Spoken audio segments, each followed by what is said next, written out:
حضرة النبي محمد صلى الله عليه وآله وصحبه وسلم. الفاتحة.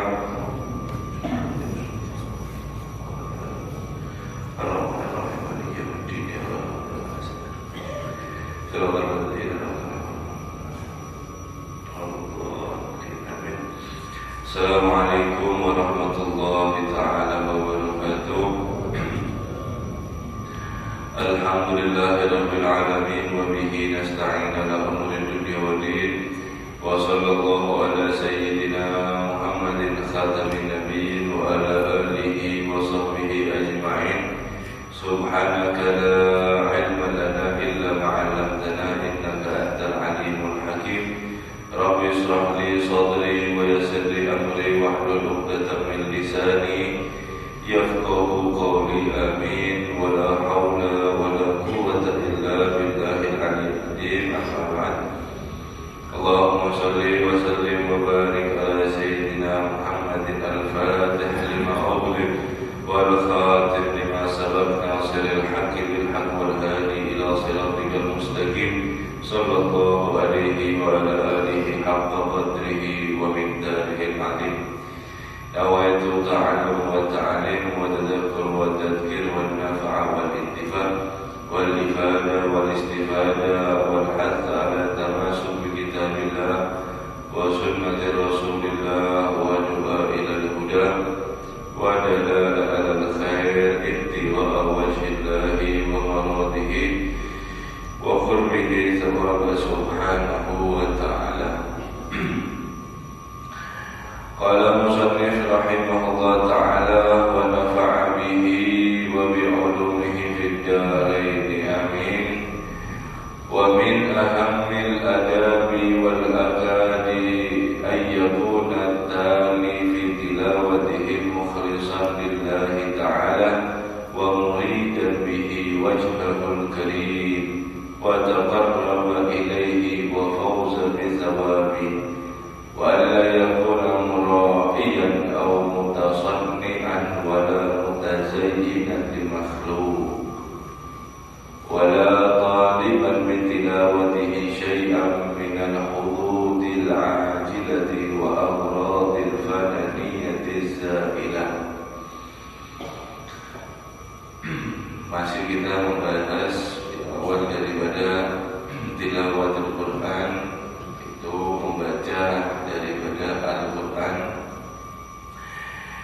dan daripada adabnya yang paling penting juga dan paling ditekankan terhadap orang yang membaca daripada Al-Quranul Karim, hendaknya dia membaca dengan bacaan yaitu mukhlishan lillah, mukhlis ikhlas karena Allah subhanahu wa ta'ala. Maksudnya membaca Al-Quran hanya tujuannya kepada Allah subhanahu wa ta'ala, tujuannya untuk mendekatkan diri kepada Allah subhanahu wa ta'ala dan memperoleh daripada pahalanya.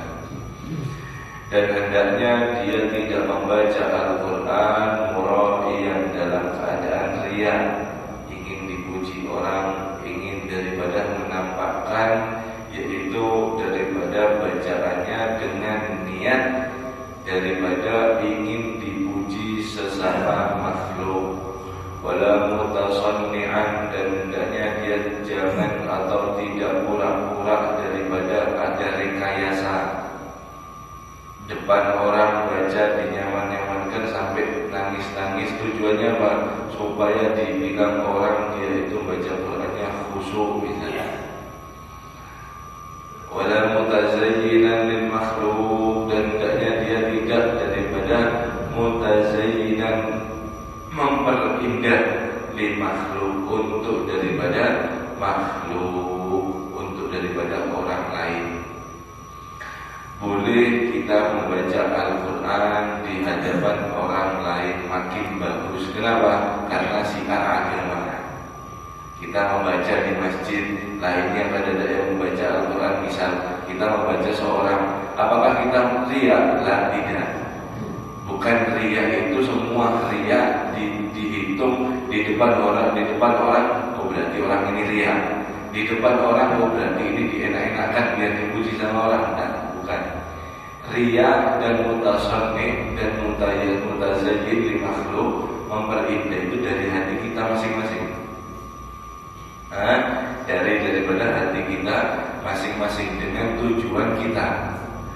Dan kita pun tidak boleh memvonis orang, mengomentari orang bahwasanya orang tersebut adalah ria bacanya, tidak boleh. Meskipun dia nangis di depan kita membaca daripada Al-Quran, kita harus berprasangka baik.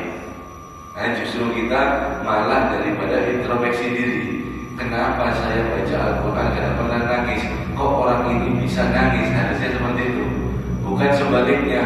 Wah ini apa? Baca sampai nangis-nangis depan orang. Nah, karena kita tidak bisa daripada mengetahui yaitu hatinya atau niatnya orang, karena hati dan niat itu hanya diketahui oleh Allah Subhanahu wa Ta'ala.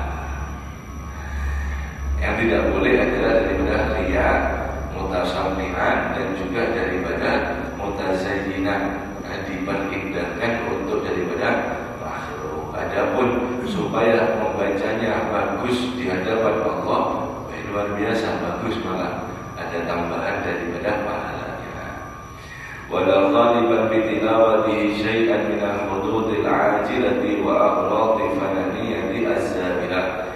Apalagi dia daripada tidak diperkenankan untuk membaca Al-Quran qaliban, dia mencari dengan bacaan tersebut syai'an, sesuatu, min hududi, daripada untung, ajilati, yang langsung di dunia, wa agradil fananiyah zahilah, dengan tujuan daripada materi daripada dunia yang fana ini. Jangan sampai daripada yaitu membuat satu ajang tilawah, akan tetapi di dalam tilawah itu diupah. Paham ya?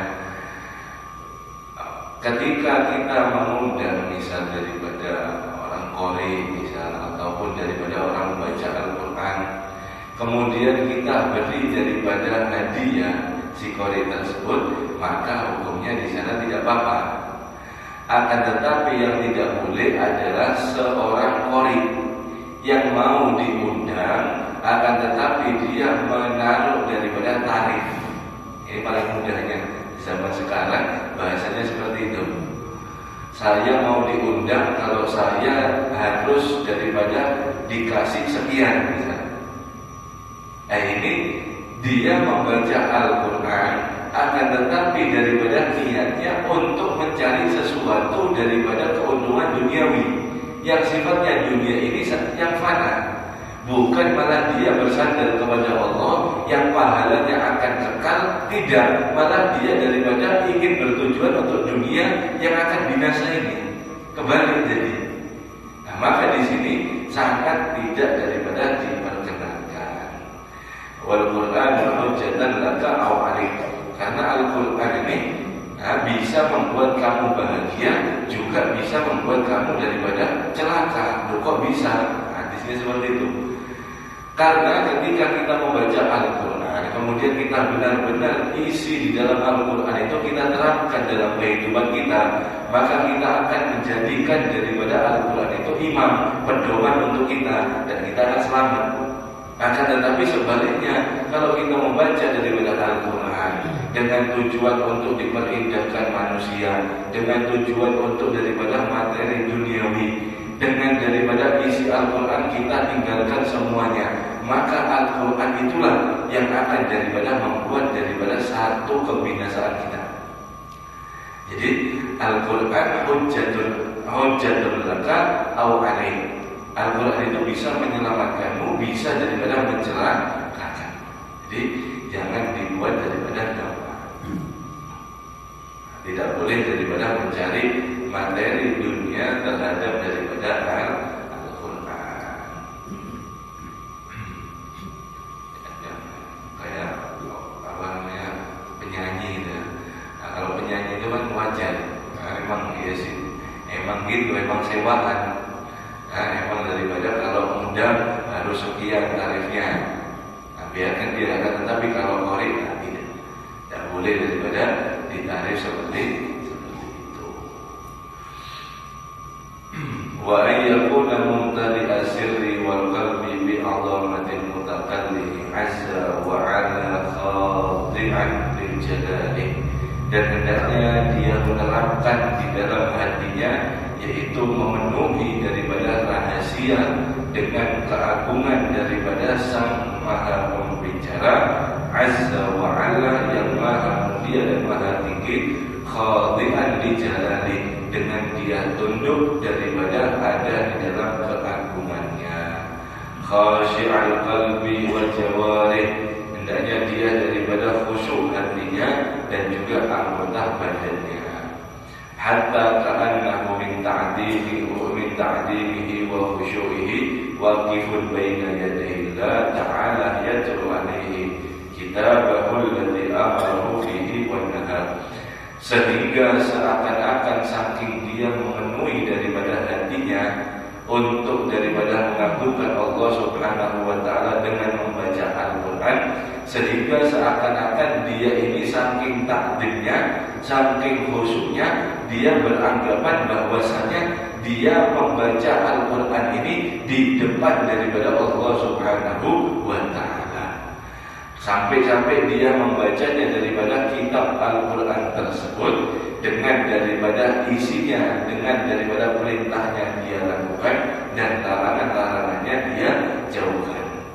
Wa haqqun liman 'arafa Al-Quran wa 'arafa mutakallim bih. Maka sepatutnya ketika dia mengetahui daripada hakikat Al-Quran, maka dia akan mengetahui siapa yang berfirman di dalam Al-Quran tersebut. Wa yakuna kadzalika 'ala atammi min dzalik, maka dia akan sangat bersikap dengan dia terapkan tersebut akan menjadi sempurna dan lebih sempurna lagi. Nah, jadi kita melihat Al-Quran ini daripada melihat dengan mengagungkan. Kalaupun daripada kitab ini ditulis oleh ulama, kalaupun daripada kitab-kitab yang ada itu ditulis para imam-imam, dan Al-Quran ini adalah daripada siapa yang daripada berfirman, siapa yang mutakallim, maha pembicara ini siapa, tujuannya Al-Quran diturunkan untuk apa. Dan hendaknya kita tahu seperti itu. Kenapa? Karena ketika kita tahu daripada hakikat Quran, maka kita tahu daripada siapa yang berfirman ini. Maka di sana akan muncul rasa ta'zim kita, dan ketika kita membaca akan semakin daripada khusyuk. Kaifa, bagaimana tidak? Waqad qala ta'ala, waqad qala Allah ta'ala, law anzalna hadzal qur'ana 'ala jabalin la ra'aitahu khashi'an mutasaddian min khasyatillah wa tilka amsalu nadribuha lin-nasi la'allahum yatafakkarun. Bagaimana tidak sampai Allah Subhanahu wa ta'ala berfirman sampai seperti ini, jikalau kami turunkan ini Al-Quran ala jabalin, atas daripada gunung, kami turunkan di atas daripada gunung, la ra'aitahu khashi'an mutasaddian min khasyatillah, maka kamu akan melihat daripada gunung tersebut yang sangat kokoh, yang sangat kuat, mereka akan tunduk dan mereka akan hancur berkeping-keping min khasyatillah, karena takut gemetar karena Allah Subhanahu wa ta'ala. Wa tilkal amsal nadribuha lin-nasi la'allahum yatafakkarun. Maka kami berikan daripada gambaran permisalan untuk daripada manusia agar mereka daripada berfikir. Fa idza kana hakadha, kata Imam Abdul Haddad, kalaupun jika tahu seperti itu, yakunu halatul jibali ma'a jumudihi wa salabatihi, dengan keadaan jibal gunung itu sangat kuat dan sangat kokoh, law unzila alaih, jika diturunkan atas daripada gunung daripada Al-Quran itu, maka akan daripada hancur berkeping-keping daripada gunung tersebut. Wa kaifa yakunu halul insani dha'ifi makhluqi min ma'in wa tinin. Maka bagaimana keadaan manusia jika tahu seperti gunung saja bisa hancur, daripada manusia ini sangat lemah, makhluk yang tercipta daripada air dan juga daripada tanah yang sangat lemah. Laula ghaflatu qalbi qulubi wa qaswatiha. Kalau bukan karena daripada kelalaian daripada hati manusia dan kerasnya daripada hati manusia tersebut, wa qillati ma'rifatiha, dan sedikit sekali daripada mengenal kepada Tuhannya Allah Subhanahu wa taala, bi'azamatillah wa 'azzihi wa jalalihi, dengan daripada mengagungkan kepada Allah, daripada Allah yang Maha Azza, Maha Mulia, dan Maha daripada Jalal, Maha daripada tinggi. Jadi hadirin, ada kisah sangat masyhur, singkat sedikit, daripada Nabi SAW ketika itu memiliki mimbar yang baru, mimbar yang baru. Kemudian di samping mimbar itu ada daripada kayak tongkat pegangan gitu, daripada tongkatnya dari kelapa kurma, dari pohon kurma seperti itu. Setiap Nabi SAW khutbah itu dipakai, biasanya mimbar daripada kurma itu dipakai. Kemudian ada yang baru, dibikinkan yang baru. Nabi SAW bikin daripada mimbar yang baru, dan yang pohon kurma yang biasa digunakan oleh Nabi itu ada dipakai lagi, akan tetapi taruh samping. Sampai-sampai daripada ini satu ketika, satu saat, daripada pohon kurma yang biasa digunakan oleh Nabi itu sampai yaitu merintih menangis, mengeluarkan daripada suara. Ini benda mati ya, bukan daripada makhluk yang hidup. Menintih daripada suara. Para sahabat di sana itu mendengar semua, bukan hanya Nabi. Sahabat semua mendengar. Suara apa ini? Makin dekat daripada kurma ini, daripada pohon kurma tersebut yang ada suaranya. Maka daripada di saat itu kata Nabi SAW, kenapa daripada pelapa kurma itu, pohon kurma itu menangis? Karena dia tidak digunakan oleh Nabi SAW lagi. Karena sudah diganti, akhirnya dia tidak dipakai oleh daripada Nabi SAW untuk khutbah. Dan daripada pelapa kurma, pohon kurma tadi itu kangen rindu sama Nabi, sampai meneteskan, sampai daripada menangis. Kemudian daripada Ibnu Abbas mengatakan, wahai manusia, jangan sampai kalian ini daripada kalah sama pohon kurma. Yang dimana pohon kurma ini, pohon daripada kurma yang digunakan oleh Nabi ini diciptakan bukan untuk daripada dia punya akal, bukan dia diciptakan daripada makhluk hidup, bukan, akan tetapi cuma daripada pohon. Pohon ini yang tidak ada akalnya, yang tidak ada nyawanya, jangan sampai kalah sama kita daripada yang manusia punya akal, daripada punya pikiran, punya hati, lebih rindu daripada kurma ketimbang kita yang punya akal. Nah, kesimpulannya daripada Ibnu Abbas seperti itu, jangan sampai kalah kita sama pohon. Karena pohon itu diciptakan bukan untuk itu, tapi kita yang harus daripada tahu. Begitu juga kalau gunung, misal gunung ini kasih paham oleh Allah, kasih daripada paham untuk memahami ayat-ayat Allah, maka ketika daripada gunung itu mencapai menerima daripada Al-Quran, maka dia akan sangat gemetar dan akan hancur. Kenapa? Min khosyatillah, karena takut kepada Allah Subhanahu wa ta'ala. Daripada bagaimana pedihnya adab, bagaimana janji-janjinya Allah, bagaimana surga disifati oleh Allah dalam Al-Quran, maka gunung itu akan gemetar, akan pecah. Manusia ini bagaimana? Sedangkan dia ini sangat lemah, diciptakan daripada air, daripada tanah, tapi menerima daripada Al-Quran kok tidak ada rasa apapun. Kenapa? Karena daripada hati mereka saking kerasnya dan hati mereka saking lupanya kepada Allah Subhanahu sampai ceritakan neraka, ceritakan siksa, ceritakan apa-apa, dia tidak akan merasakan apa-apa. Kenapa? Karena mati hatinya. Alhamdulillah. Sebab apa juga? Sebab karena dia sangat sedikit makrifat kepada Allah, mengenal kepada Allah Subhanahu wa Ta'ala. Mudah-mudahan kita diberikan daripada kenal makrifat Allah Subhanahu wa Ta'ala. Wa qala ta'ala fi wasfil khashi'in min ibadihi inda tilawatil kitab. Dan Allah Subhanahu wa Ta'ala mensifati daripada seorang yang itu khashi'in, yang khusyuk ketika daripada mereka membaca daripada Al-Qur'an. Innal ladzina utul ilma min qablihi idza tutla 'alaihim yakhruna li'adqani sujada. Mereka itu orang-orang yang diberikan daripada ilmu min qablihi, daripada sebelumnya, itu ahli kitab sebelum daripada Nabi sallallahu alaihi wasallam, Nabi Muhammad diutus. Idza tutla 'alaihim, ketika mereka membaca daripada kitab tersebut, ayat Allah, maka dia akan tersungkur daripada depan mukanya mereka sambil daripada sujud.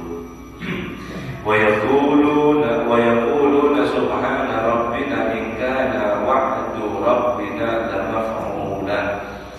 Mereka berkata kepada Allah Subhanahu wa Ta'ala, Maha suci Engkau ya Allah daripada sudah memenuhi janjimu, dan Engkau daripada penuhi, yaitu daripada janji. Nah, ketika itu di dalam Alkitab, hadirin sedikit, Allah Subhanahu wa Ta'ala di dalam Taurat, Injil, Zabur mensifati daripada Nabi Muhammad sallallahu alaihi wasallam.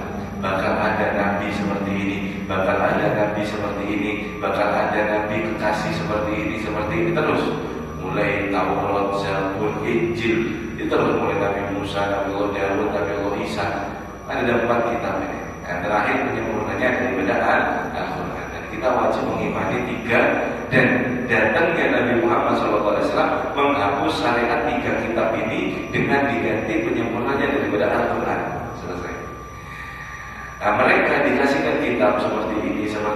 Ketika mereka membaca, mereka itu tersungkur, mereka itu menangis dan sujud kepada Allah Subhanahu wa Ta'ala di kaum sebelumnya. Setelah daripada Nabi SAW diutus, ada itu Nabi, mereka daripada sujud dan mengucapkan syukur kepada Allah Subhanahu wa Ta'ala karena janji Allah Subhanahu wa Ta'ala la maf'ula, telah dipenuhi. Itu datangnya Nabi Muhammad sallallahu alaihi wasallam. Wa yakhruna li'adqani yabquna yaziduhum khusyu'a. Subhanallah. Alhamdulillah wa la ilaha illallah wa subhanallah alhamdulillah wa la ilaha illallah. Dan mereka daripada tersungkur di atas wajah mereka, yabquna, mereka menangis, wa yaziduhum khusyu'a, dan menambah daripada khusyuknya mereka. Jadi Allah Subhanahu wa Ta'ala mensifati daripada orang-orang khusyuk di sini, mereka itu yang ketika dibacakan ayat mereka itu tergerak hatinya, itu pertama. Tergerak hatinya. Kemudian daripada mereka itu sambil sujud. Saking mengagungkan Allah, sambil sujud kepada Allah Subhanahu wa Ta'ala. Kemudian yang ketiga yang paling penting, hendaknya kita memiliki juga adalah apa? Yaquna, menangis. Ketika membaca daripada Al-Quran, hendaknya daripada menangis. Karena menangis ini adalah salah satu, yaitu tanda bahwasanya hati kita hidup. Contoh, Nabi SAW pernah, Nabi ini ketika mendapatkan wahyu, biasanya Nabi ini langsung manggil daripada sahabatnya koring spesial, koring terpercayanya Nabi, salah satunya yaitu Abdullah bin Mas'ud. Ketika memanggil Abdullah bin Mas'ud, ya Abdullah bin Mas'ud ta'al, misalnya sini, itu pasti Rasulullah SAW dapat wahyu baru biasanya. Dibacakan sama Nabi, kemudian dilakir daripada Abdullah bin Mas'ud, kemudian disebarluaskan sama sahabat, dan sahabat semua menghafalkan daripada ayat yang barusan turun. Biasanya seperti itu. Satu waktu Abdullah bin Mas'ud dipanggil, wahai Abdullah, coba saya bacakan daripada Al-Quran. Hadirin, Dulu yang membaca daripada Al-Quran itu setiap yang paling merdu, paling indah adalah Nabi Muhammad SAW. Abdullah bin Mas'ud heran, ini biasanya saya ini didikte suruh ngafalin kemudian suruh nyebarin, kok sekarang saya suruh membacakan di depan Rasulullah. Sedangkan saya ini siapa? Katanya Abdullah bin Mas'ud, ya Rasulullah, bukankah yang paling bagus daripada membaca, yang paling afdal adalah engkau? Kenapa kok saya disuruh daripada membaca di hadapan engkau? Saya tidak bisa, Rasulullah. Kalau bahasa sekarang supan saya, ya Rasulullah. Kemudian Rasulullah SAW menjawab, wahai Abdullah bin Mas'ud, saya pengen orang lain membacakan Al-Quran kepada saya. Dibacakan, akhirnya singkat cerita oleh Abdullah bin Mas'ud, dibacakan sampai daripada ayat di dalam surat An-Nisa waktu itu, wa kaifa idza ji'na min kulli ummatin yusyahidin wa ji'na bika ala haula'i syahidan. Ketika sampai daripada ayat itu, Nabi SAW al-aqif, sekarang berhenti wahai Abdullah bin Mas'ud, cukup maksudnya Rasulullah SAW. Ketika Abdullah bin Mas'ud melihat kepada wajah Nabi Muhammad SAW, ketika itu Nabi Muhammad SAW berderai daripada air mata, menangis Nabi SAW. Dengan arti daripada ayat tersebut, bagaimana tidak jika daripada kami akan mengumpulkan daripada semua umat untuk menjadikan kamu wahai Muhammad adalah saksi, dan di saat itu mereka daripada umatmu tahu siapa benar-benar yang tulus dan siapa benar-benar yang sombong daripada menyombongkan dirinya. Nabi SAW mengingat itu, Nabi SAW menangis. Nah, ini adalah bukti salah satu menangis di dalam membaca Al-Quran adalah sunnah hukumnya. Nah, sunnah hukumnya, dan itu menandakan hati kita daripada hati yang hidup. Nangis, nah ini daripada tentu memiliki yaitu sifat yang sangat susah sekali untuk kita bisa rasakan. Sedikit sekali kita membaca Al-Quran daripada nangis.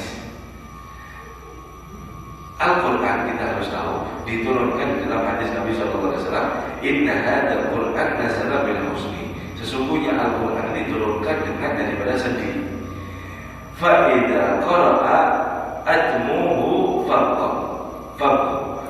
Al-Quran ini kalau sampean baca, kata Nabi SAW, kalau kalian sedang membaca, maka sempurnakanlah dengan daripada menangis, bisakanlah daripada menangis. Fa in lam taqu fatabaku. Kalau kalian tidak bisa menangis, paksa diri kalian untuk bisa menangis. Kenapa? Untuk menghidupkan daripada hati.